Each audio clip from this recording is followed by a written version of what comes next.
Well, hello and welcome again. It's been quite a while since we've shown you anything of the crafts. Excuse not seeing my face, but it's not my face I want you to see.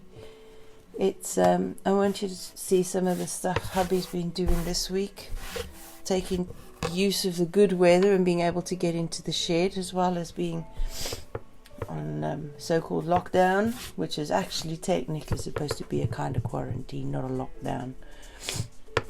But I just wanted to show you one of the first things he did, and just to demonstrate the difference of being having your wood in a shed even that isn't well insulated and kept warm and dry. The wood doesn't dry out very well. So when he made something which was absolutely perfect, he made this goblet with a ring around it on the lathe and turned it perfectly. And the second we brought it indoors where the central heating is on, it dried so quickly that it completely split open.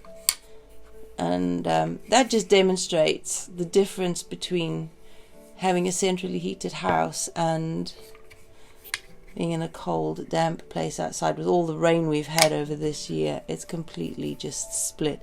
So I will try to convince him, he'd want to throw it away, but I will try to convince him that somehow we try and fill these gaps with something that's brightly coloured or something, just to keep it and make something pretty out of it, because I don't want to throw it away.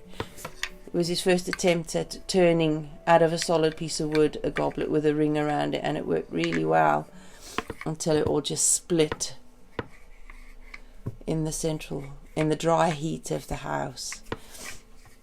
So that's probably why they usually put blanks into plastic bags to dry them slowly, whereas that has been in the shed for quite a long time, that wood, so it should already have been fairly dry, but like I said, over this winter we've had, has been so damp. Now the next thing he made, which came out perfectly, which I absolutely love, I always do, as you know, is this little bowl. Look at that,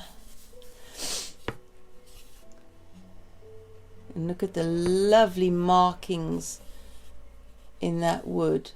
I think this was wood given to us. I can't remember what it was. He said what it was yesterday. We've had it for 2 years. I can't remember what it was, but look at the grain in that. Isn't that lovely? And then he cut these random holes all the way around the side. I thought that was really lovely, and I loved watching him make it. I don't know what you'd use it for. I'm sure there's lots of things you could use it for. But that's really cute. I loved that. So that came out really nice. And it just feels lovely. I love the tactile feel of the wood. But I can see a crack coming there already. So what I think I'm going to do is I'm going to put it in a plastic bag. I'm going to make sure I oil it regularly. But it is because there's a kind of knot thing in there anyway. So that's, if it's going to crack, that's where it's going to crack. So I'm going to put it in a bag quickly and put it in the back entrance somewhere where there's not so much radiators on. Keep it away from the heat. I just love that. So there you go, that's what he's been doing this week. The first real thing. We have been working on an order as well. We've still got 3 or 4 to go, but because of all the rain and the cold, we haven't been able to do much in the shed. So as soon as the weather is warmer and drier, then we'll be working on those. We have, I think, 3 orders. But there you go. I was just testing what he could do at this time. And there we are. I don't know that he'll be able to do much more next week because of the cold snap about to hit us. Let's hope it passes very quickly and we can carry on doing stuff. It makes a big difference in times like this when you're able to do stuff. There's nothing worse than sitting around bored with nothing to do. Well, we've never got nothing to do in this house and on this suburban homestead. Alright people, until the next time, do like, subscribe, share, comment, and I'll see you again. Bye.